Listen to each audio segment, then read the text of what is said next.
काय ग अग काय हो महान जीवनाचे हे शिलेदार नाही बरला हात याची जोडीदार अहो काय ग अग काय हो कार्यप्रतिष्ठा कीर्ती दृष्टा मेहनतीची अति हो श्रेष्ठा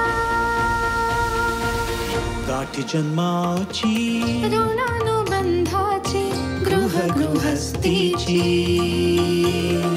जोडी बघा हे खुलून दिसे जोडी बघा हे खुलून दिसे आमचे हे आमची आमचे हे आमचे हे आमची आमचे हे आमची.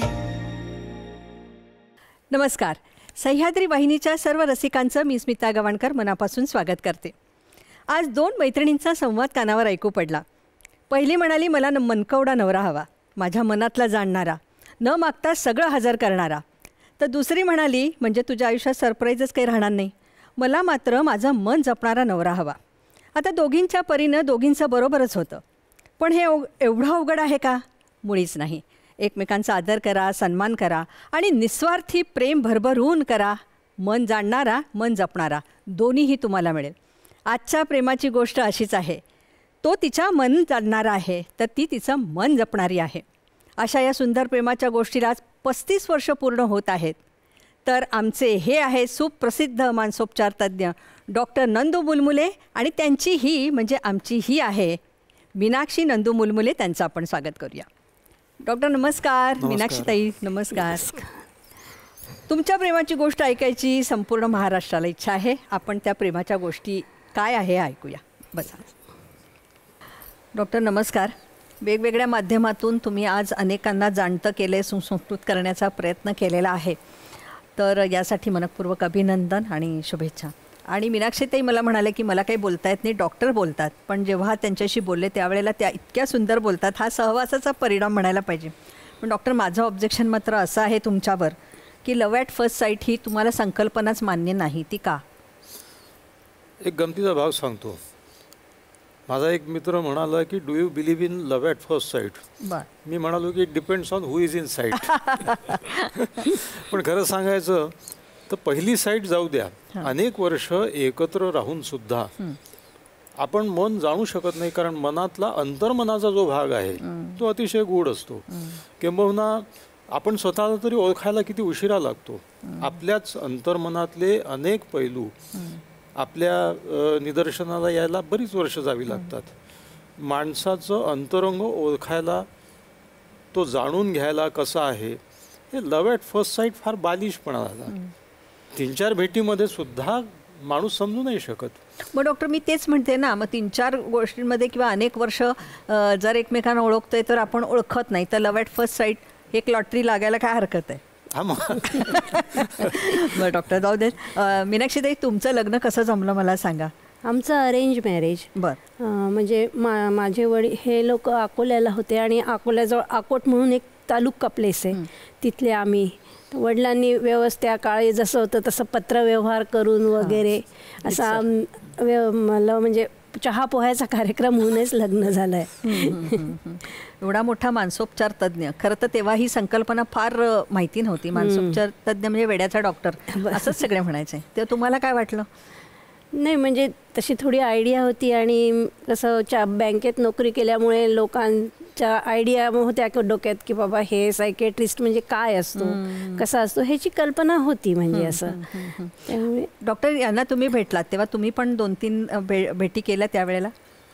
हो, मी 2-3 वेळा भेटलो. आणि मला आता कसं आहे, शेवटी प्रेम असो की अरेंज मॅरेज असो, शेवटी भेटी कोणी घडवून आणल्या की स्वतः केल्या, हाच फरक आहे फक्त. प्रेमविवाहामध्ये तुम्ही स्वतः पुढाकार घेता आणि भेटी घडून येतात.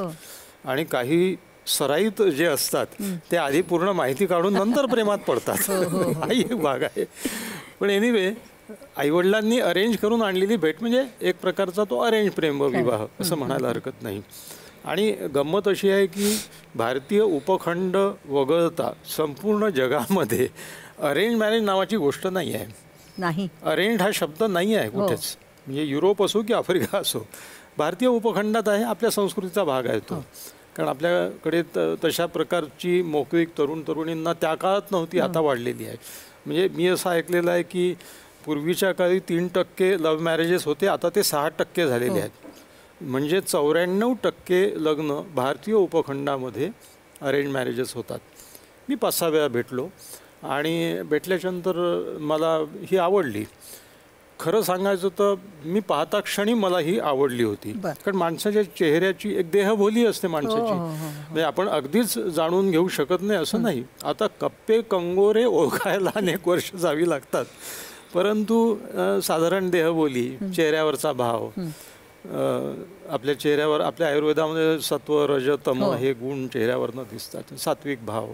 आणि अरेंज मॅरेजचा एक फार मोठा फायदा आहे, तो असा आहे की तुम्ही एखाद्या मुलीवर, अनोळखी मुलीवर प्रेम केलं आणि लग्न केलं तर अनेक गोष्टी जुळायच्या राहिलेल्या असतात. श्रीमंती गरिबी हा एक भाग आहे, कल्चरल डिफरन्सेस आहेत, जातीपातीतले जातीपातीचा फरक म्हणून नाही, परंतु त्यांच्या चालीरीती वेगळ्या असतात. धर्मामध्ये सुद्धा चालीरीती वेगळ्या असतात. ह्या सगळ्या गोष्टी आधीच जुळवलेल्या असल्यामुळे अरेंज मॅरेजमध्ये शक्यता जास्त असते, कारण बऱ्याचशा गोष्टी सोप्या झालेल्या आहेत ज्या याच्यामध्ये नसतात. ग्राउंड तयार असतं. ताई मला सांगा की आई वडिलांनी ठरवलेला मुलगा हा छानच असतो अशी एक संकल्पना असतेच, त्या काळी तरी होतीच. तुम्ही जेव्हा एका मानसोपचार तज्ज्ञाबरोबर आपलं लग्न होणार आहे अशी जेव्हा कल्पना तुमच्यामध्ये आली आणि डॉक्टरांना बघितलं, तेव्हा तुमची काय होती नक्की त्यावेळचे ॲक्शन काय होती की बाबा एवढा मोठा डॉक्टर म्हणून तुम्ही लग्न केलं, इतका सुशिक्षित छान नवरा, आणि तुम्ही जेव्हा डॉक्टरांना भेटलात, म्हणजे 4 भेटी जर झाल्यात तर तुम्ही त्यांना प्रश्न विचारले की नाही? कसं आहे की माझे वडील आणि आमचे सासरे हे दोघं असे मित्रासारखे होते. त्यामुळे जेव्हा आमचं लग्न ठरलं तेव्हा एक डॉक्टर म्हणून किंवा असा मला फरक वाटला नाही. ते अगदी असे जवळचे कुटुंबातले असल्यासारखेच आमच्या भावना होत्या. त्यामुळे मला असं फार फरक वाटला नाही. आणि ते जेव्हा आम्ही भेटलो तेव्हा बोलण्यावरूनही त्यांचं बोलणं अगदी साधं आणि छान वाटलं मला. म्हणजे असं प्रेशर नाही की बापरे डॉक्टर माणूस सायकियाट्रिस्ट आहे आपलं, तसं मला काहीच वाटलं नाही. ते मला मित्राप्रमाणेच वाटले. त्यामुळे एक गोष्ट मला एक जाणवून द्यायची आहे. मानसरोग तज्ज्ञाशी तुम्ही लग्न करता आहात, ह्याच मानसरोग तज्ज्ञ या गोष्टीवर तुमचा फार भर आहे की मी मानसरोग तज्ज्ञ होतो त्यावेळी म्हणजे काय होतो. किंवा मला असं विचारायचं आहे लक्षाताई, त्यावेळेला आता आपल्या मनातलं सगळंच जाणून घेणार आहे हा, अशी आनंदाची एक लहर उठली का की चला हा याला सगळंच कळतंय? नाही, कसं आहे की आम्ही फार छोट्या गावातून आलो आहे, त्यामुळे मानसरोग तज्ज्ञ म्हणजे हा अगदी मनातल्या सगळ्या गोष्टी जाणणारा असा असेल इतके वगैरे आम्हाला काही माहिती नव्हती. पण एक चांगला माणूस आहे आणि त्यांची फॅमिलीसुद्धा आपल्या फॅमिलीसारखी चांगली आहे, ह्या एकाच विचाराने आपण प्रेरित झालो होतो आम्ही. त्यामुळे मला तसं म्हणजे डॉक्टर म्हणून असं वेगळं काही वाटलं नाही किंवा मानसरोग तज्ज्ञ म्हणून वेगळं असं वाटलं नाही. मित्रासारखंच नातं वाटलं मला ते. बरोबर. आणि दुसरी गोष्ट एक मांडतो या निमित्ताने, डॉक्टर माणूस सुद्धा तज्ज्ञाचा सुज्ञ व्हायला खूप वर्ष जावी लागतात. तज्ज्ञ हा टेक्निकल नॉलेज असलेला माणूस आहे. त्याच्यामुळे दुर्दैवाने आता कसं आहे की माहितीलाच ज्ञान समजण्यात येतं आणि सुज्ञता पुष्कळ, म्हणजे ज्याला इन्फॉर्मेशन नॉलेज आणि विजडम ज्याला आपण म्हणतो. डॉक्टर माणसाला विजडम यायला खूप वर्ष लागतात, अनुभवाची जोड लागते ज्ञानाला, असाही एक भाग आहे. त्याच्यामुळे तिचं मन ओळखणं तर दूर राहिलं, मी माझ्या रुग्णांचं मन ओळखायला मला खूप अनुभवातून जावं लागलेलं आहे. हो तेच मी म्हणणार होते डॉक्टर, इतक्या वेगवेगळ्या तक्रारी, इतके वेगवेगळ्या माणसं तुमच्या समोर येतात, त्यांना तुम्ही उपचार करत असता, त्याचे फायदे होत असतात, पण प्रत्यक्ष आयुष्य जगत असताना आपलं जे एक वैवाहिक आयुष्य असतं किंवा आपली जी माणसं असतात त्यांच्याबरोबर डील करणं तुम्हाला सोपं जातं का किंवा सोपं गेलं का? हा सगळ्यात महत्त्वाचा भाग याचा असा आहे की मानसरोग तज्ज्ञ हा MBBS नंतरच्या एका कोर्सचा भाग आहे. हे एक तांत्रिक ज्ञान आहे. हे तांत्रिक ज्ञान प्राप्त केलेला माणूस ज्ञानी झाला आहे असं नाही आहे. अनेक मानसरोग तज्ज्ञ, हाडाचा डॉक्टर आहे, डायबेटॉलॉजिस्ट आहे, डोळ्याचा डॉक्टर आहे, तसा मानसरोग तज्ज्ञ आहे. ते तंत्रज्ञान आहे किंवा जे काही तांत्रिक ज्ञान आहे ते अंगीकारल्याशिवाय आणि स्वतःच्या आचरणात आणल्याशिवाय मानसरोग तज्ज्ञ असण्याचा, स्वतःचं मन जाणून घेणं आणि एकमेकातले काय नातेसंबंध जाणून घेणं याचा दूरचा दुर्दैवाने सांगावं वाटतं संबंध नाही आहे. मानसरोग तज्ज्ञ एक टेक्निकल माणूस आहे, परंतु जेव्हा तुम्ही ते ज्ञान अप्लाय करता स्वतःच्या आयुष्यामध्ये त्यावेळी मग त्याचा उपयोग होतो. तसा मला सुद्धा उपयोग फार पुढे झाला, कारण डॉक्टर हा असा माणूस आहे की ज्याच्याकडे तो एक भाग्यवान माणूस आहे, कारण त्याच्याकडे दुःख घेऊन आलेली माणसं असतात. माणसातला जो अनुबंध असतो जो दुःखाचा असतो तो स्थापित करायला एवढी मोठी संधी दुसऱ्या कुठल्याही व्यवसायात नाही आहे. ती डॉक्टरांना आहे, त्यातल्या त्यात मानसरोग तज्ज्ञांना आहे. हे बघा, एखाद्या डॉक्टर समोर शरीर उघडं करून दाखवणं ही कठीण गोष्ट नाही आहे. मन उघडं करून दाखवणं फार कठीण गोष्ट आहे. मनातलं गुह्य सांगणं, मनातल्या भीती सांगणं, मनातलं अंतरंग सांगणं, त्याच्यामुळे ते टिपून घेणारा आणि हे जे अनुबंध आहेत, नातेसंबंध आहेत, याचा आपल्या जीवनात उपयोग करून घेणं ही करून घेण्याची गोष्ट आहे. ती मला सुद्धा आचरणात आणायला वेळ लागला. मीनाक्षीताई, मला सांगा की स्त्री किंवा एखादी बायको किंवा ही आई ही मुळातच तज्ज्ञ असतेच की ती सगळ्यांच्या मनातलं जाणते की डॉक्टरना सकाळी एवढ्या वाजता चहा लागतो, ती एवढीशीच साखर लागते आणि ह्याच्यानंतर 1 तासानंतर त्यांना नाश्ता लागतो, म्हणजे मनकवडीच की, बरोबर की नाही? तर तुमचा अनुभव काय आहे? तुम्ही तर बँकेत नोकरी करत होता त्यावेळेला, सगळं सांभाळून संसार करून त्याचा, आणि काही खूप मोठा बडेजाव पण नाही की मी असं केलं मी तसं केलं. हा संसारात पडल्यानंतर हा एक आपल्यामधला जो मानसोपचार तज्ञ असतो किंवा तर त्याचा उपयोग तुम्हाला कसा झाला? डॉक्टर तर नेहमी समजावून घेत असतीलच. कसं आहे की त्यांचा स्वभाव खूप साधा आहे. जेवण खाण किंवा चहा असं कधीच आमच्या ह्याच्यात, कारण की ते स्वतः करून घेतात, स्वतः करायचे आणि लागेल तर मला द्यायचे. कारण सकाळची वेळ ही कशी असते नोकरीच्या ह्याच्यात खूप धावपळीची असते, तर त्यामुळे आम्ही असं म्हणजे ॲडजस्ट केलेलं होतं. ते करायचे मला मदत, मी त्यांना असं, त्यामुळे मला असं काही फार वाटलं नाही की अरे बापरे आता ह्यांच्यासाठी हे करावं. आणि आमच्या वेळा ठरलेल्या होत्या आणि त्याबरोबर त्या वेळांमध्ये आम्ही तुम्हाला माहितीच असेल नोकरी म्हटलं की वेळा ठरवूनच घ्याव्या लागतात. तशा ठरलेल्या, चहा इतक्या वाजता, नाश्ता इतके वाजता, जेवण इतके, असं ठरलेलं होतं. त्यामुळे मला काही असं फारसं जड गेलं नाही, म्हणजे त्यांना समजून घेणं. बघा, म्हणजे डॉक्टर त्यांचं इतकं प्रेम आहे की सगळ्या वेळा पाळून स्वतःची एक सुंदर करिअर करून सुद्धा त्यांची तक्रार होणीच नाही. मग डॉक्टर, विवाह बंधन किंवा लग्न गाठ असं म्हटल्यानंतर अगदी लगेच जो स्फोट होतो, ही काय लग्न गाठ असते का? विवाह बंधन कसं आलं? असं काय आहे? म्हणजे काय विवाह बंधन म्हणजे काय, लग्न गाठ म्हणजे काय, काय याचा एवढा आता बाऊ केला जातो? बाऊ असं आहे की पहिली गोष्ट म्हणजे आपली संस्कृती, आपली पौरात्य संस्कृती आहे, आपल्या विरुद्ध पाश्चात्य संस्कृती आहे. आपल्या संस्कृतीमध्ये व्यक्ती केंद्रित, समाज केंद्रित संस्कृती आहे. समाज मध्यभागी आहे आणि व्यक्ती भोवताली आहे. आपल्याकडे आपण म्हणतो की 4 लोक काय म्हणतील, 4 लोक वागतील तसं वागावं, लोक काय म्हणतील, म्हणजे आपण लोकांचा म्हणजे समाजाचा विचार करतो. पाश्चात्य संस्कृती ही व्यक्ती केंद्रित आहे, तिथे व्यक्ती मुख्य आहे, समाज दुय्यम आहे. आपल्याकडे व्यक्ती दुय्यम आहे, समाज महत्त्वाचा आहे. त्याच्यामुळे चालीरीती, मग सगळं आपण ज्याला संस्कृती म्हणतो ती चालीरीती आहेत त्या सगळ्या. मग त्याचा अतिरेक झाला की ती कर्मकांडही होतात, तो भाग वेगळा. तर लग्न बंधन, लग्न गाठ, आता तुम्ही बघा आपल्याकडे वाक्प्रचारही असे आहेत की काय म्हणतात त्याला, स्त्री एकदा विवाहित झाली की तिचं सार सर्वस्व म्हणजे तिचं पतीचं ठिकाण. आपल्याकडचे पूर्वीचे नाट्यपदही कशी आहे, त्यजुपदाला म्हणजे मग शुभपदाला वगैरे, हे पाय जिथे असतील तिथे माझा स्वर्ग वगैरे, ती सिंधू, तो सुधाकर, आपल्या संस्कृती असेच आहे. काही झालं तरी तुम्ही तिथेच झाला. एक बार तुमने वो दहलीज पार की तो तुम यहाँ से फिर ऊपर जा वगैरे वगैरे. म्हणजे आता त्याचं अवडंबरही माजवलं गेलं एकला मधल्या काळामध्ये. आणि मग त्या लग्न संस्कृतीचं एक फार मोठं एक हे तयार झालं, काय म्हणता येईल त्याला, आपण एक स्ट्रक्चर तयार झालं की ज्याच्यामध्ये काही गोष्टी अगदी अपरिहार्य झाल्या. मधला असा एक काळ गेला की हुंडा ही एक फार मोठी सामाजिक समस्या होऊन गेली. सरकारला त्याच्या विरुद्ध कायदा करावा लागला. कायदा करूनही या सामाजिक रूढी बदलत नाहीत तशा. हुंड्याविरुद्ध अनेक चळवळी झाल्या. हुंडा बळी एक फार मोठं प्रकरण झालं. आता ते थोडं कमी होत चाललं आहे असं कुठेतरी चित्र दिसते आहे. त्याच्यामुळे आपला समाज हा संस्कृती बंधित आहे, कल्चर बाउंड आहे आणि आपल्या कल्चरचं इतकं पक्कं स्ट्रक्चर आहे की ज्याच्यामध्ये लग्नबंधन, लग्न गाठ कशाची, बरं गाठ म्हणाल तर गाठ याचा अर्थच असा की ती सोडवता येते. अध्यारूत आहे पण आपल्याकडे नाही आहे ते असं. इतकं सोपं नाही आहे, सहज नाही आहे. त्याच्यावर सामाजिक दबाव जास्त आहे, कायदेशीर दबावही आहे. एकेकाळी घटस्फोट मिळवणं फार कठीण गोष्ट होती. आता सरकारने नियम बदलून ते थोडं सोपे केलेले आहेत.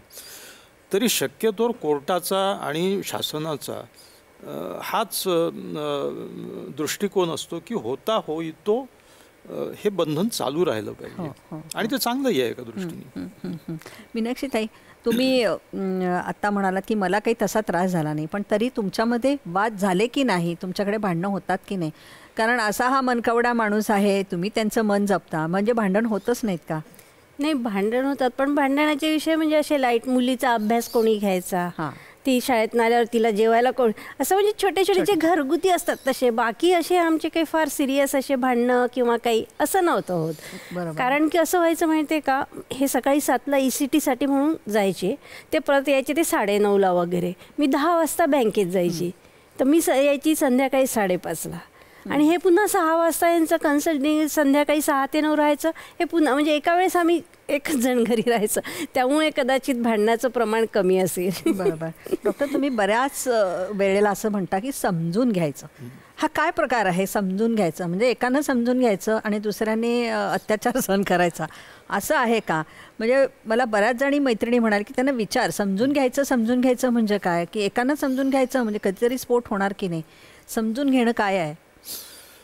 समजून घेणं म्हणजे ॲक्सेप्टन्स, स्वीकारणं. आताचा जो दौर आहे, आताचं जे युग आहे ते पॉझिटिव्हिटी आणि सकारात्मकता वगैरे. माझं असं मत आहे की आयुष्यामध्ये स्वीकारात्मकता हीच सकारात्मकतेची सुरुवात आहे. स्वीकारात्मकता आणि ॲक्सेप्टन्स काय आहे? समजून घेण्याची एक पारिभाषिक संज्ञा म्हणता येईल त्याला. आता हे काय आहे आणि ते एकानेच का करायचं वगैरे वगैरे.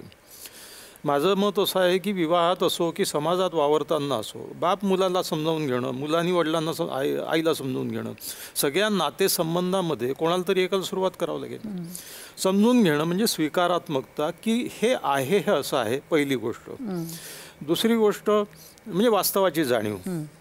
दुसरी गोष्ट अशी, म्हणजे मी माझ्या मनात कितीही एक स्वर्गीय कल्पना तयार केली उत्तम नातेसंबंधाची आणि जगाची, तर सुद्धा हे वास्तव आहे ना की जग आहे असं आहे, तुमचा त्रास कमी होतो, पहिली गोष्ट. दुसरी गोष्ट अशी आहे, मी असा आहे हे समजून घेणं आणि ही अशी आहे हे समजून घेणं. मी आणि ही, हा, हे वेगळे इंडिव्हिज्युअल्स आहेत, हे वेगळे व्यक्तिमत्व आहेत. मी 6 हा आकडा काढला तर तुम्हाला 9 दिसणार आहे. मग मीच बरोबर आहे आणि तुम्ही चूक आहात हे म्हणणं जितकं चूक आहे, तुम्ही 9 म्हणणं जितकं बरोबर आहे तितकंच मी 6 म्हणणं बरोबर आहे. मी 6च आहे म्हणणं जितकं चूक आहे तितकं तुम्ही 9च म्हणणं चूक आहे.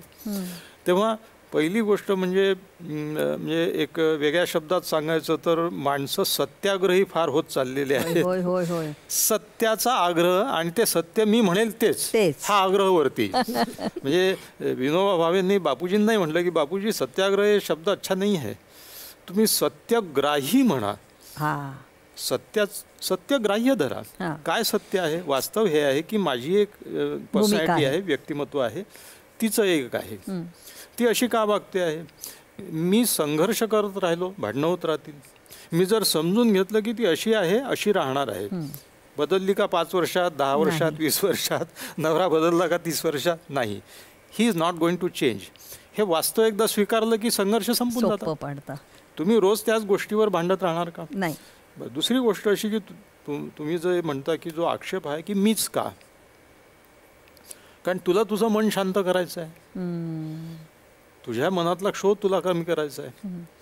मी एखाद्याचा द्वेष करणं, राग करणं एखाद्याला क्षमा न करणं, एखाद्याचा राग करणं, यांनी कुणाला त्रास होतो आहे? मला होतो आहे. मी रस्त्याने चाललो आहे आणि दगड आहे मध्ये आणि मी त्याच्यावर चालत राहिलो, मला ठेस लागली, त्रास मला होणार आहे, दगडाला नाही होणार. मी वाट का बदलू? नको बदलू, खा ठेच. आणि दुसरी एक गोष्ट अशी आहे की तुम्ही जर समजून घेत राहिलात तर अशी एक शक्यता आहे की समोरच्या संघर्ष संपतील, भांडणं नको, ठीक आहे, इट्स ओके. समोरच्या व्यक्तीमध्येही परिवर्तन घडून येऊ शकतं. न्यूटनचा लॉ आहे, action and reaction is equal and opposite. मग तुमची ॲक्शन जर शांतीची, प्रेमाची असेल तर रिॲक्शनही तशीच येईल. आज नाही उद्या येईल. थोडा वेळ द्यायला पाहिजे. पाहिजे. मीनाक्षी ताई, की हे सगळं आपल्याला ऐकायला इतकं छान वाटतं, आता मला पण वाटतं हा छान आहे सगळं. पण जेव्हा लग्न होतं तेव्हा ती व्यक्ती आपली असतेच, मान्यच आहे, पण त्यानिमित्तानं सासू सासरे, दीर, नंदा आणि समाज अशा अत्यंत वेगवेगळी, अनोळखी, वेगवेगळ्या स्वभावाची, टेम्परामेंटची माणसं आपल्या जवळ येतात. बरोबर. त्यांना ॲक्सेप्ट करणं फार बऱ्याच वेळा कठीण असतं. तर हे तुम्ही कसं केलं? कसं आहे, माझे सासू सासरे म्हणजे अगदी देव माणूस, म्हणजे खूपच चांगले होते. खरंच सांगते ना, म्हणजे मला इतकं ते लोक चांगले होते की कधीही त्यांनी असं म्हटलं नाही की तू हे कर किंवा तू ते कर. खूप त्यांनी मला प्रत्येकीच्याच समजावून घेतलं. नंतर माझे दीर जाऊ ते लोक सुद्धा असं आमच्या घरात म्हणजे कसं सगळं खेळीमेळीचं वातावरण आहे, त्यामुळे असं मला प्रेशर किंवा इकडे मी एकटी होती बहीण म्हणजे, आणि इकडे यांच्या फॅमिली सगळेजण होते, पण सगळे इतके मिळून मिसळून आणि छान वागत होते की मला उलट आनंद व्हायचा या लोकांमध्ये गेल्यावर, छान वाटायला लागलं. त्यामुळे मला असं कधी फारसं जड गेलं नाही आहे आणि छानच वाटत होतं, उलट जास्ती सोपी गेलं मला. डॉक्टर, बऱ्याच वेळेला तुमच्याकडे रुग्ण येतात वेगवेगळ्या पद्धतीने उपचार घेण्यासाठी, पण दुसऱ्या बाजूला असं म्हटलं जातं की स्वभावाला औषध नसतं, मूळ स्वभाव आहे तसंच असतं. घरात सुद्धा आई तेच सांगत असते, पण बऱ्याच वेळेला डॉक्टरकडे पैसे दिल्यानंतर तो बरा होऊन येतो. हा काय फरक आहे?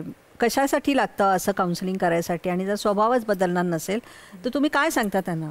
असं काय तुमच्याकडे गुपित आहे की ती माणसं छान होऊन येतात? नाही, पहिली गोष्ट अशी आहे की स्वभाव बदलतो का? नाही. स्वभाव बदलू शकतो का? हो. दोन्ही कॉन्ट्रास्ट उत्तर यासाठी आहे की स्वभावात काही ना काही बदल होऊ शकतो त्या व्यक्तीने ठरवल्यावर. बदल हा आतून बाहेर होतो, बाहेरून आत होत नाही. म्हणून मग तुम्ही सकाळी TV ऑन कराल तर 32 चॅनलवर 36 बाबा प्रवचन देत असतात, पण माणसं बदलत नाहीत. प्रवचनाला जे हजारो लोक जमतात त्याची गंमत पाहते. सगळं प्रवचन आटपल्याच्या नंतर लोक उठतात आणि असे हात करतात आणि पुन्हा तेच करायला लागतात जे ते करत आलेले आहेत. होय हो डॉक्टर, आम्ही त्याच्यामुळे बदल हा आतून बाहेर घडतो, बाहेरून आत नाही. माझ्या डोक्यावर किती ब्रह्मज्ञान ओतलं तरी ते ओसरून जाईल सगळ्या शरीरातून. मी ठरवलं पाहिजे. तर स्वभावामध्ये काही प्रमाणात बदल होऊ शकतो त्या व्यक्तीने ठरवल्यावर. Counsellor is a facilitator. Counselling म्हणजे कसं आहे की एक कोच आहे, तो क्रिकेट शिकवतो. एक तर क्रिकेट उत्तम खेळण्याचे गुण त्याच्यात पाहिजे, तर मग तो पिकअप करेल ते आणि हे होईल. तुम्हाला गाणं शिकायचं आहे, तुमचा गळा गाता पाहिजे, तुम्हाला सुराचं ज्ञान पाहिजे, कान पाहिजे, तर मग तुम्हाला शिकवणारा जो गुरु आहे तो तुमच्या सुरांना ती वाट देईल. काउन्सिलरचं असंच आहे.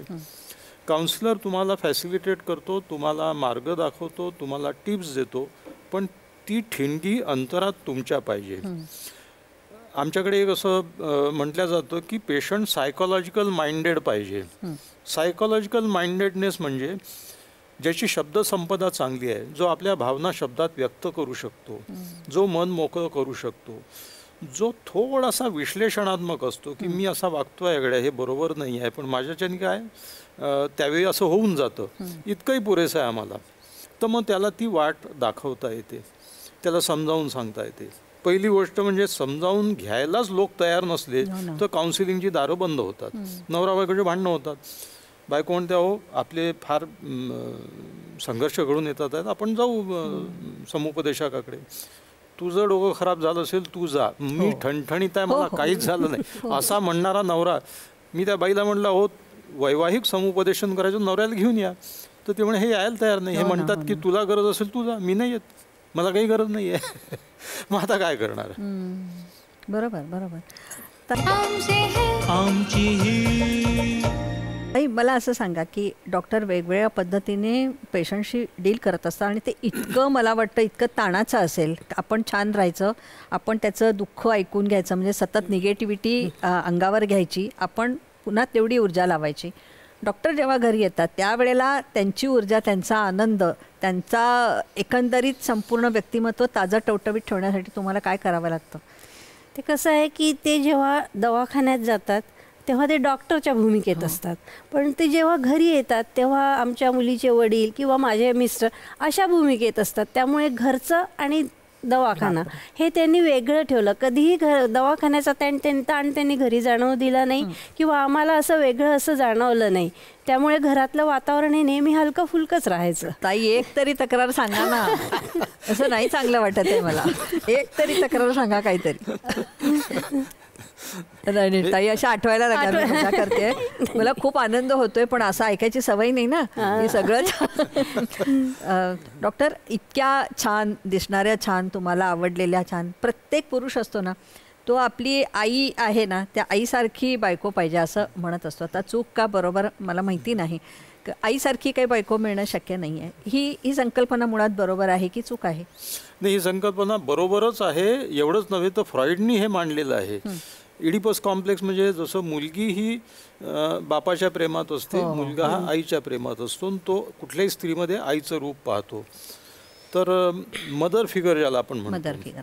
आणि विशेष करून जे थोडेसे अँक्शस किंवा अस्थिर मनाचे किंवा असे मुलं असतात, तर त्यांना एक मदर फिगर असलेली पत्नी त्यांना आवडते, की समजून घेणारी, हे करणारी. तर ही अतिशय नॉर्मल गोष्ट आहे आणि एका दृष्टीने चांगली गोष्ट आहे. आणि आपल्याकडे आचार्य अत्रेंचं वाक्य आहे की स्त्री क्षणाची पत्नी आणि अनंत काळची माता असते वगैरे वगैरे. स्त्रीच्या डोक्यावर नको तितकी ओझं टाकलेलं आहे, ते जबाबदारी टाकलेली आहे मातृत्वाची. पण अल्टिमेटली स्त्रीचं अंतिम रूप आणि अंतिम वाटचाल ही मातृत्वाची आहे. स्त्री निसर्गामध्ये सुद्धा मातृशक्ती आणि मातृस्वरूपच आहे. त्याच्यामुळे आपल्याकडे पारंपरिकरित्या पुरुष हा स्त्रीकडे त्या दृष्टीने पाहतो. तो तारुण्याचा एक काळ संपला की. आणि बऱ्याच स्त्रिया, ज्या बायका, या पुरुषासाठी आई, बहीण असंच झालेल्या असतात शेवटी. बरोबर मीनाक्षीताई, पण हाच भांडणाचा एक वेगळा मुद्दा आहे की आईसारखी मी कशी बनणार आणि आईचं कौतुक तू का करतोस, अशी सध्या मुलींची तक्रार आहे आणि तोच भांडणाचा मुख्य मुद्दा आहे. तुम्हाला काय वाटतं? ते कसं आताच्या याच्या जनरेशनमध्ये कदाचित आईचं इंटरफिअरन्स जास्ती वाढलेलं आहे, मुलीच्या म्हणा किंवा मुलाच्या याच्यात असेल. पण तेव्हा कसं होतं की आई वडील हे फारसे मध्ये इंटरफिअरन्स नाही राहायचा त्यांचा. ते म्हणायची तुम्ही तुमचं आयुष्य. आणि आमचं कसं झालं की आम्ही लग्न झाल्यापासून आम्ही नांदेडला राहायचो आणि आमचे सासू सासरे अकोल्याला. त्यामुळे आमचं ह्या विषयावरून तर कधीच वाद झाला नाही की मी तुमच्या आईसारखी कशी बनू. आणि त्या होत्याही अशा की मी त्यांच्यासारखी बनवू शकली नसती.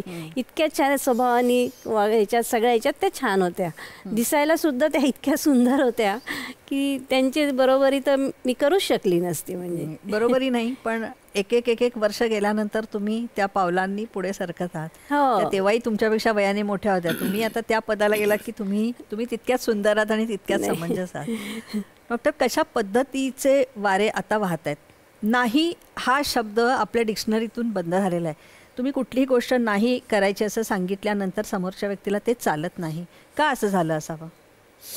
मला असं वाटतं की फ्रस्ट्रेशन टॉलरन्स, एखादी गोष्ट आपल्या मनासारखी घडत नाही आहे हे समजून घेण्याची शक्ती कमी होत चाललेली आहे. बघा, आपण एका युगातून, म्हणजे मी तरी त्या युगातून या युगात आलेलो आहे की where necessities were luxuries, I have come to the situation where luxuries are necessities. पूर्वी ते ज्या गोष्टींचं अप्रूप होतं, या जगामध्ये अप्रूप ओसरण्या इतकी वाईट गोष्ट दुसरी काही नाही आहे.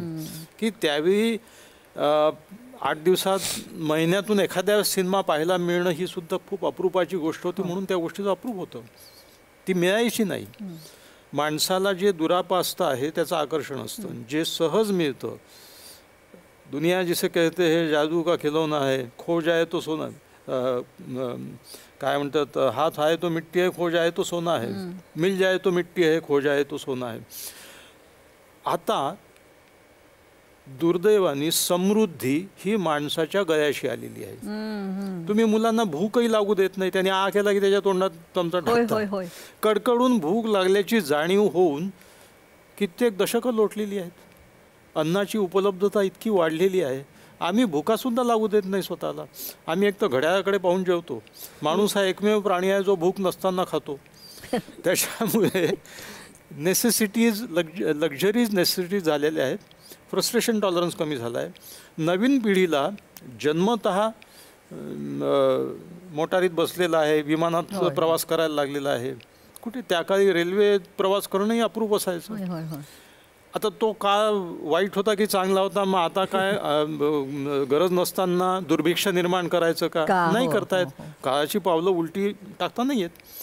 पण मग याची जाणीव तरी करून द्या त्यांना की असे वंचित लोक भोवताली आहेत की ज्यांना हे मिळत नाही आहे. पुस्तकातून त्याची जाणीव होते, प्रवासातून होते, अनुभवातून होते. पण आता आईवडिलांना मुलांना ते जगही दाखवायचं नाही आहे. त्यांना कम्फर्ट खूप कम्फर्ट दिल्यामुळे मुलांच्या आता ते गृहीतच धरतात आहेत की ह्या गोष्टी तर मिळाल्याच पाहिजे. आणि कंपॅशन ज्याला आपण म्हणतो, कंपॅशन म्हणजे सहनशीलता, सहनशक्ती आणि समजून घेण्याची ताकद, पचवण्याची ताकद, हे सगळं वरचेवर कमी होत चाललेलं आहे. दुर्दैवाने ते अशा टोकापर्यंत येऊन पोचलेलं आहे की मला हे मिळालंच पाहिजे, एवढंच नाही तर आत्ताच मिळालं पाहिजे.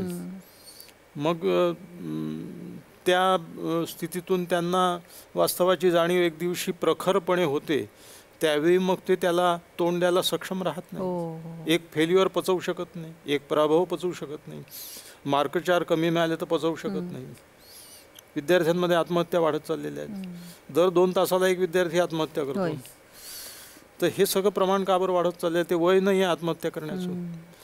ते याच्याचमुळे आहे की तुम्ही त्यांच्या उद्दिष्टाची सांगड त्यांच्या आनंदासोबत घातलेली आहे. हे तू करशील तरच तू वर्थ व्हाईल आहेस. तर मग ते नाही, सगळ्यांना कुठे मिळणार आहे? 15,000 जागा आणि 25 लाख विद्यार्थी परीक्षेला बसतात, कसं मिळणार आहे? तेव्हा तुला मिळणं शक्य आहे किंवा नाही आहे या गोष्टीकडे लक्ष न देता हा प्रवास एन्जॉय कर, असंही आईवडील सांगत नाही.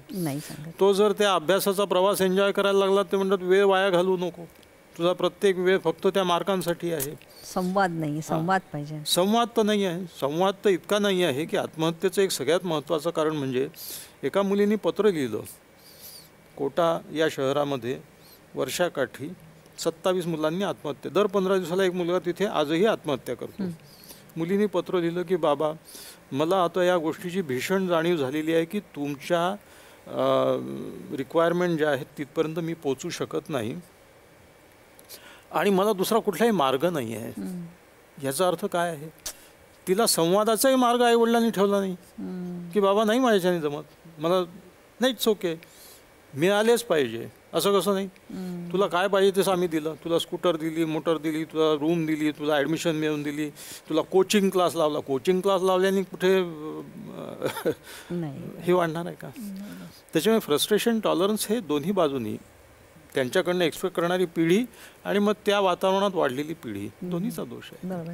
ताई, तुम्ही पण या वातावरणात आहात. तुमची मुलगी पण तुम्हाला वाढवायची होती. तुम्ही बँकेची नोकरी केलेली आहे, डॉक्टरांचं एक वेगळं प्रोफेशन, तुमच्या घरी त्यानिमित्ताने येणारे पाहुणे रावळे सण तुम्ही केले असतील. यामध्ये तुमचीही खूप थकवणूक झाली असेल. बँकेमध्ये पण काय नुसतं जाऊन शिक्के मारायचे असं नाही, त्यानिमित्ताने टार्गेट्स आहेत, कितीतरी कामं आहेत. या सगळ्यातून एक छान गृहिणी सिद्ध करणं, छान आई म्हणून सिद्ध होणं आणि छान बायको म्हणून सिद्ध होणं, डॉक्टरांची कधी हेल्प मिळाली का यासाठी? हां, कसं की मी जेव्हा माझ्या मुलीचा अभ्यास म्हणा किंवा ती कथ्थक डान्सर आहे, तर त्या अशा ॲक्टिव्हिटीज मी करत असताना प्रत्येक वेळेस आता त्या ठिकाणी जाणं येणं किंवा घरातलं काही असं आणून द्यायचं वगैरे अशा सगळ्या प्रकारची मदत ते करायचे. पण त्यांनी कधी असं की आता राहू देणं हे असं कधीच विरोध झाला नाही. त्यामुळे मी माझ्या मुलीचंही स्वयंपाक पाण्याचं तर मला कधीच काळजी नसायची, कारण आमच्याकडे ह्यांना जेवणाचं फारसं हे नाही. नाही आहे, थोडक्यात असते अगदी. त्यामुळे तो वेळसुद्धा मी माझ्या मुलीला देऊ शकत होती. त्यामुळे असं छान वातावरणात मला मुलीला वाढवता आल्या, तिच्या आवडी जपता आल्या आणि सगळ्या शिक्षणाच्या बाबतीत पण मला तिला मदत करता आली. आणि बँकेतलं वातावरण पण तसं त्या काळी म्हणजे कसं असं फॅमिलीसारखं होतं, सगळे एकमेकांशी छान वागायचे वगैरे. त्यामुळे तसं बँकेचं पण फारसं मला टेन्शन नाही आलं. आणि घराचे पण व्यवस्थित सगळेजण एकमेकांशी असल्यामुळे घरचं पण सावरता आलं. शालेय जीवनात हिनी तिचा अगदी रेग्युलर अभ्यास घेणं वगैरे हे हिनी केलं. कॉलेजमध्ये ती मेडिकल कॉलेजमध्ये आल्यामुळे मग त्याच्यामध्ये माझा उपयोग झाला. पण नंतर मग तिने स्वतंत्रपणे आपला जो काही मार्ग हे करायचा आहे त्याच्यामध्ये मी इंटरफिअर नाही आज ती पण ती डॉक्टर आहे, सायकियाट्रिस्ट. अरे तिचे मिस्टर पण सायकियाट्रिस्ट. अरे वा वा. ते लोक ऑस्ट्रेलियात असतात. आणि आम्हाला एक नात आणि नातू आहेत, मृणांक आणि सायशा. चला, वर्तुळ पूर्ण थोडक्यात झालेलं आहे. त्याचं श्रेय डॉक्टरांनी इतकंच तुम्हाला आहे ताई, कारण तुम्ही मला वाटतं घर खूप छान सांभाळलेलं आहे. डॉक्टर, स्पर्धेच्या जगात आहोत आपण. ती स्पर्धा आपल्याला नाकारता येणारच नाही. म्हणजे आपण जे आता मार्क मिळाले नाही तर ॲडमिशन नाही मिळणार, ॲडमिशन नाही मिळाली तर तो कोर्स पूर्ण होणार नाही. हे सगळे एक दुष्टचक्र आहे आणि त्याच्यामध्ये आम्हाला राहायचं आहे, कारण पर्याय नाही. मला टार्गेट पूर्ण केलं नाही तर मला टर्मिनेट करणार ही भीती आहे. मग ह्या सगळ्याचा समतोल कसा साधायचा, की मला आनंदी पण राहायचं आहे आणि हे पण मला पूर्ण करायचं आहे. तुम्ही मगाशी म्हणाल की प्रवाहाच्या विरुद्ध पोहायचं आहे. म्हणजे पोहताना मी थकते, माझ्या नाकात कानात पाणी जातं की, मग काय करायचं ह्याचा मध्य सांगा आता तुम्ही. पहिली गोष्ट अशी आहे की सगळेजण प्रवाहाविरुद्ध पोहू नाही शकत. त्याच्यामुळे जग जसं चाललंय तसं आपल्याला जावं लागतं. आणि मी असं म्हणत नाही की असामान्यांचंच काम आहे ते. सामान्य मला आजकालचे तरुणही असे दिसतात की IT इंजिनिअरिंगची मोठी नोकरी सोडून दिली, भरपूर पॅकेज असलेली, आणि कुठेतरी NGO जॉईन केलं आणि काहीतरी शेती पर्यटन करतो आहे किंवा मध्य प्रदेशमध्ये वगैरे कुठल्या तरी दुर्गम भागामध्ये लोकांना सर्व्हिस देतो आहे. असे तरुणही मला आजकाल दिसतात. त्याच्यामुळे प्रवाहाच्या विरुद्ध पोहणं ही इतकी कठीण गोष्ट नाही आहे. जर तुम्ही आपल्या गरजा कमी केल्या, आपला जीवनविषयक दृष्टिकोन बदलवला की ही रॅटरेस जी आहे त्या रॅटरेसमध्ये मी नाही पडणार. आणि तिसरी गोष्ट म्हणजे आयुष्याला नोकरी, पॅकेज, पैसा, उंची, फ्लॅट, मोटारी याच्या पलीकडे एक विशाल अर्थ आहे. हे ज्यांनी जाणून घेतलं त्याला प्रवाह काय काय काय त्याने काही फरक नाही पडत. जो त्याच्यासोबत जातो आहे त्याच्याबद्दलही माझा काही आक्षेप नाही आहे, कारण प्रत्येकजण काही असा असामान्य NGO हे ते सगळं नाही करू शकत. पण मग त्याला ही कला साधली पाहिजे की एकाच वेळी ॲम्बिशियस राहणे, एकाच वेळी प्रगतीसाठी धडपडणे, आकांक्षा आणि ज्याला आपण हे म्हणतो किंवा जिद्द पुढे जाण्याची, त्याच वेळी अंतर्यामी समाधानी राहणे. You have to be contented with what you have, and you have to be ambitious to gain more and more. म्हणजे मला एकाच वेळी त्या दोन्ही गोष्टीचा मध्य साधला पाहिजे. तो साधता येणं शक्य आहे जर तुम्ही आपला कोर व्हॅल्यू जो आहे तो शांत स्थिर ठेवा. मिळालं ठीक आहे, नाही मिळालं इट्स ओके.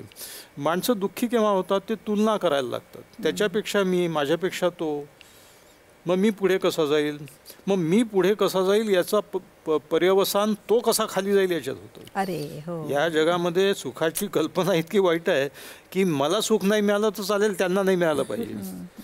तुम अगर मुझको न चाहो तो कोई बात नहीं, तुम किसी और को चाहोगी तो मुश्किल होगी. मारणार सर. तर अशी सुखाची कल्पना चांगली नाही आहे, कामाची नाही आहे.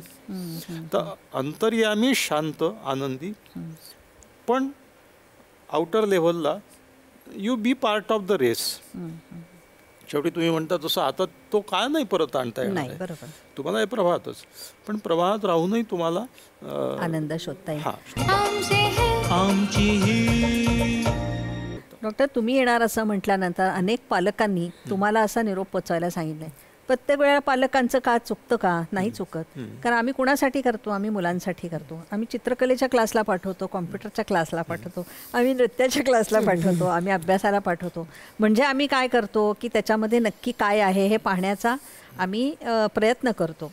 तरीसुद्धा हे आत्महत्येचं प्रमाण किंवा मग आणि त्याच्यातून जर आमच्या मनासारखं व्हावं असं आम्हाला वाटत असेल तर ते चुकीचं आहे का? माझी आता हा प्रश्नच आला आहे म्हणून समस्त पालकांना एक विनंती अशी आहे की मुलांना बालपण मूलपण अनुभव द्या. दुर्दैवाने आताचा काळ असा आला आहे की मी कसा मुलगा घडवतो माझा आणि कशी मुलगी घडवतो कोण कोणाला घडवतं. माणूस स्वतःला तुम्ही दुसऱ्याला घडवू नाही शकत. तुमची मुलं ही तुमच्या माध्यमातून या जगामध्ये निसर्गाने पाठवलेली आहे, ती तुमच्या मालकीची नाही आहेत. वा वा वा. तुम्ही ते धनुष्य आहात ज्यांच्या प्रत्यंचेवर ते बाण आहेत आणि तुमच्या हाती फक्त त्यांना या जगात सोडणं आहे. त्या बाणाची दिशा तोच बाण ठरवेल, त्या बाणाचं लक्ष तोच ठरवेल.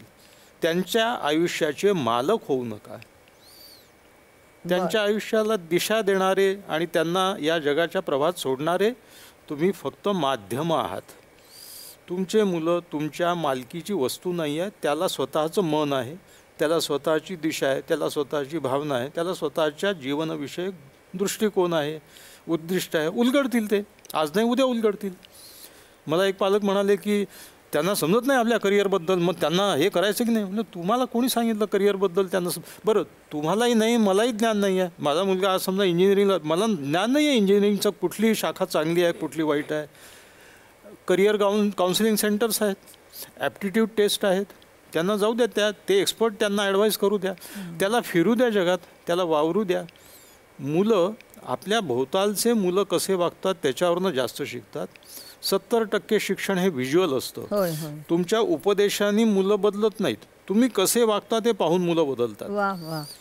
मुलांनी खोटं बोलू नये असं तुम्हाला वाटतं का? तुम्ही जर खोटं बोलत असाल व्यवहारामध्ये तर मुलं ते शिकतील, तुमचा उपदेश ऐकून नाही बदलणार आहे. 70% education is what children see. मुलं जे बघतात भोवताली, तर भोवतालचं वातावरण असं झालेलं आहे.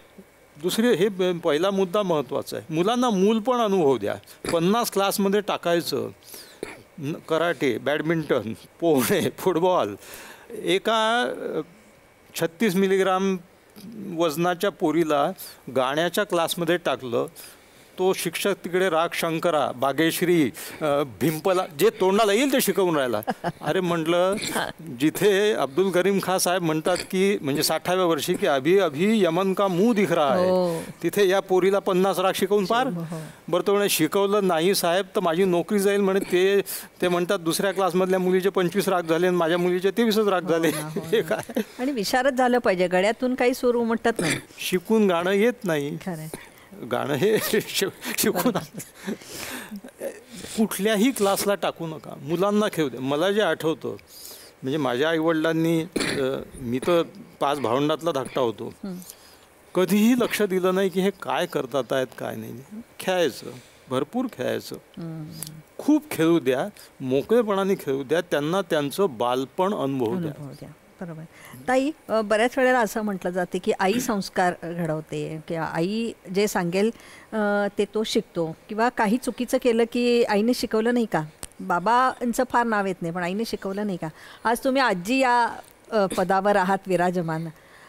हे सगळं ऐकल्यावर काय वाटतं तुम्हाला की खरंच आई संस्कार करते, आईने सांगितलेला उपदेश मुलं मान्य करतात का? तो काळ आणि आजचा काळ. पूर्वी होतं की आई जे सांगायची तेच खरं, पण आता मुलांच्या मनात वडिलांविषयी आणि आईविषयी सारख्याच भावना आहे. म्हणजे आईने जे सांगितलं त्याच्यापेक्षा सुद्धा आता कसं वडील सांगतात ते बरोबर आहे अशा त्यांच्या मनात जास्ती कल्पना झालेल्या आहे. वडील जवळचे झालेले आहे मुलांना.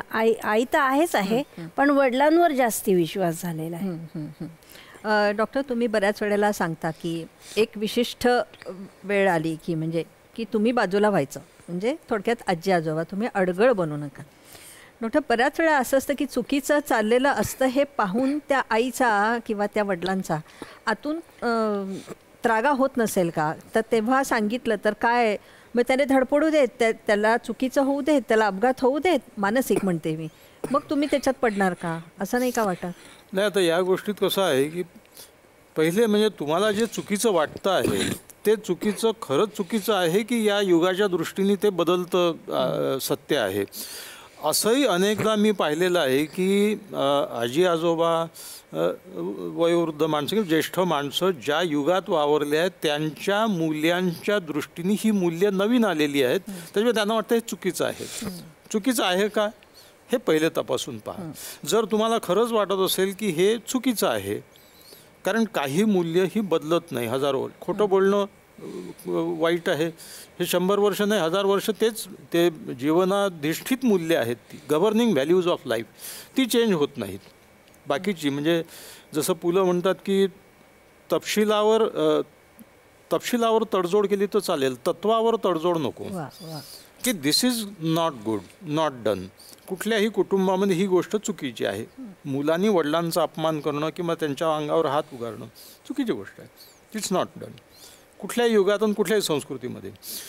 तर या गोष्टी ठीक आहेत, पण तुम्ही ज्याला चुकीचं करतात आहेत ते असं समजता, ते युगानुसार बदलणारी जर गोष्ट असेल तर तुम्ही तुमची स्वतः हे तपासून पहा की तुमची मतं कालबाह्य झालेली आहेत, कारण ती मतं यांच्यावर लादणं योग्य आहे की नाही आहे. समजा आता असं आपण मानू की तो खरंच काहीतरी भ्रष्टाचार करतो आहे किंवा काहीतरी वाईट गोष्ट करतो आहे आणि ही चुकीची आहे आणि याच्या पुढे नुकसान भोवणार आहे त्याला, हे तुम्हाला डोळ्यांनी दिसतं आहे. तर पहिली गोष्ट अशी आहे की तो त्याचं तुमचं कम्युनिकेशन चांगलं असलं पाहिजे. त्या कम्युनिकेशननुसार तुम्ही त्याची निवांत चांगली वेळ पाहून तो ऐकेल अशी संधी घेऊन त्याला आपलं मत मांडलं पाहिजे, समजावलं पाहिजे, सांगितलं पाहिजे की माझ्या दृष्टीने हे असं आहे. आणि हे शब्द महत्त्वाचे आहे की माझ्या दृष्टीने माझ्या अनुभवातून आलेल्या गोष्टी मला असं वाटतं की हे काही योग्य नाही आहे गड्या. आता हे तुम्ही एकदा सांगाल, समजा त्यांनी ते ऐकलं तर ठीक आहे, नाही ऐकलं तर दरवेळी चडफड करणं, त्याच्या मागे लागणं, त्याचा अट्टहास धरणं, यू कॅनॉट चेंज समथिंग्स. हे प्रवाह पिढ्यांचा पुढे चालत राहणार आहे. या गोष्टीशी फार झगडा करून चालत नाही. तुम्हाला ते बदलते मूल्य, कधीकधी लोकांना बदलते मूल्य, सुनेनी स्लीवलेस ब्लाऊज घातला याच्यावर चरफडणारा म्हातारा मी पाहिला. जाऊ दे ना, तिने कुठले कपडे घाल तिला ठरवू दे ना. बरं तिचा नवरा आहे ना, तुझा मुलगा तो तिचा नवरा आहे ना, तू तर ते ठरवतील as a family. That is a separate unit now. Let them decide their own values. तर हाही एक भाग आहे की तुम्ही कशा करतात रागा करता आहात हे पहिले तपासून पहा. आणि जर खरंच एक गव्हर्निंग व्हॅल्यू ऑफ लाईफ महत्त्वाची असेल तिथे, तर मग त्या बाबतीत तुम्ही जरूर कम्युनिकेट करा.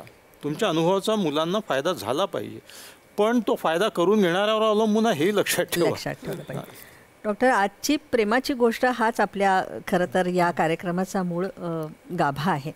मला सांगा, चक्र पुन्हा तेच आहे. तुम्ही असं म्हणालात की मागची पिढी आणि पुढची पिढी ह्याच्यात अंतर राहणार, पण तुम्ही थोडंसं काळाचं चक्र बघितलं तर परत तेच आलं की चला शेतीकडे वळा. घरामध्ये आता पुन्हा छोट्या छोट्या बागा तयार व्हायला लागल्या आहेत. मग आता योगासनांकडे आपण पुन्हा वळतोय. आपल्या ऋषीमुनींनी सांगितलेलंच आहे. इंग्रजीचा भरपूर वापर असला तरी स्तोत्र, आरत्या हे शिकवायला पुन्हा सुरुवात झालेली आहे. पुन्हा गोल गोल गोल गोल गोल गोल तिथेच येऊन आपण थांबतोय. आता पुन्हा आपल्या संस्कृती कशी चांगली आहे ते साम्य. अगदी कोविडमध्ये सुद्धा जेव्हा एकमेकांना हात लावायचे नव्हते तेव्हा नमस्काराचं महत्त्व कळलं की ह्या सगळ्या गोष्टी आहेत. आता तुम्हाला काय चित्र दिसतंय, कसं जायचं आहे आपण पुढे? आनंद आणि समाधान ह्यांच्यामध्ये एक अदृश्य रेषा आहे, ती कशी गाठायची आहे मला सांगा आज. 4 संज्ञा आहेत: यश, सुख, आनंद आणि समाधान. यश म्हणजे सक्सेस, होय. सुख म्हणजे प्लेजर, होय होय. आनंद म्हणजे हॅपीनेस, समाधान म्हणजे कंटेंटमेंट. वा. यातल्या पहिल्या 2 गोष्टी या समाजाने लादलेल्या आहेत. तुम्ही यशस्वी आहात की नाही हे समाज जर ठरवत असेल तर त्या यशाला त्याच्या मागे लागणं चुकीचं आहे. अमक्या कॉलेजमध्ये अमक्या कोर्सला ॲडमिशन मिळणं म्हणजे यशाची पावती आणि मग सुखाची बेगमी. समाजाचं ऐकू नका. तुमचं उद्दिष्ट तुम्ही ठरवा, तरच ते तुम्हाला प्रिय होईल, तरच ते आनंददायक होईल. विद्यार्थ्यांनी हे समजून घेतलं पाहिजे की माझं उद्दिष्ट मी ठरवलं आहे की माझा शेजारी म्हणतो म्हणून माझे वडील म्हणतात नाही वो ते करतात आहे तूही केलं पाहिजे. त्यांचा मुलगा कसा डॉक्टर झाला किंवा इंजिनियर झाला, तू USA गेलं पाहिजे, हे नाही. तुमचं उद्दिष्ट तुम्ही ठरवा. उद्दिष्टाकडे जाणारा प्रवास आनंददायक असेल तो उद्दिष्टात सफलता मिळणं सोपं. त्याच्यामुळे मुलांचा प्रवास आनंददायक होईल हे पहा. आनंददायक याचा अर्थ ज्ञान मिळवणं, ज्ञान घेणं ही आनंददायी गोष्ट झाली पाहिजे. मार्क कमी जास्त चालतील. सुख, तुम्ही यशस्वी होता, मग पैसे कमवायला लागता, मग पैसा म्हणजे सुख, इंद्रियोपभोगातून सुख, पण सुखाला अप्रूप ओसरण्याचा शाप आहे. सुख हे तात्कालिक आहे. त्या वयात सुखाच्या मागे लागलं, सुखाचा उपभोग घेतला पाहिजे, पण त्याचं वैयर्थही कळलं पाहिजे की याच्यात गुंतलं नाही पाहिजे. सुख हे घेण्याने मिळतं, आनंद हा देण्यातून मिळतो. हे रिअलाईज झालं की तुम्ही आनंदाच्या प्रांगणामध्ये प्रवेश करता. मग आनंद कशात आहे, तर आनंद हा शाश्वत आहे, आनंद हा सायकोलॉजिकल आहे, आनंद हा मानसिक स्थिती आहे ती, आणि ती देण्यातून मिळते. पैसा आनंद देऊ शकतो का? देतो, जर तो दुसऱ्यासाठी खर्च केला तर. तुम्ही स्वतःसाठी किती खर्च कराल याला मर्यादा आहे. आणि आयुष्याच्या यश, सुख, आनंद याच्या बेरीज वजाबाकीमध्ये आयुष्याच्या संध्याकाळी हातचा उरला एक समाधानाचा नसेल तर यशालाही अर्थ नाही, सुखालाही अर्थ नाही, आनंदाला नाही. तर ह्या 4 गोष्टी माणसाच्या आयुष्याचे एक प्रकारचे 4 आश्रम आहेत आपल्याकडे. ब्रह्मचर्य, संन्यस्त, गृहस्थ, वानप्रस्थ, संन्यस्त म्हणतात. तसा हा प्रवास आनंददायक होऊ शकतो समाधानापर्यंत. म्हणजे जसं तुकोबा म्हणाले की चित्ती असो द्यावे समाधान, शेवटी समाधान महत्वाचं आहे. बरोबर. डॉक्टर, इतकं बरं वाटलं. मला वाटतं की कोणीतरी एक डोळ्यात असं छान अंजन घातलं आणि डोक्यावर असं छान कोणीतरी गरम तेल घालून असं जागे व्हा असं वाटलं. आणि मीनाक्षी त्यांची इतकी सुंदर साथ तुम्हाला आहे, त्यामुळे तुमच्या यशामध्ये तिचा वाटा आहे एवढं मात्र आज मला नक्की कळलं. आज तुम्ही दोघे इथे आलात आणि इतका मस्त गेला की सगळं कळलं. आनंद म्हणजे काय, समाधान म्हणजे काय, यश म्हणजे काय. त्या मार्गाने आज सगळ्या महाराष्ट्राचे रसिक आणि नवी पिढी त्याचा आनंद घेतील आणि जागते रहो असा एक वेगळा संदेश तुम्ही दिला. त्याबद्दल मनःपूर्वक तुमचे आभार, धन्यवाद. थँक्यू. थँक्यू.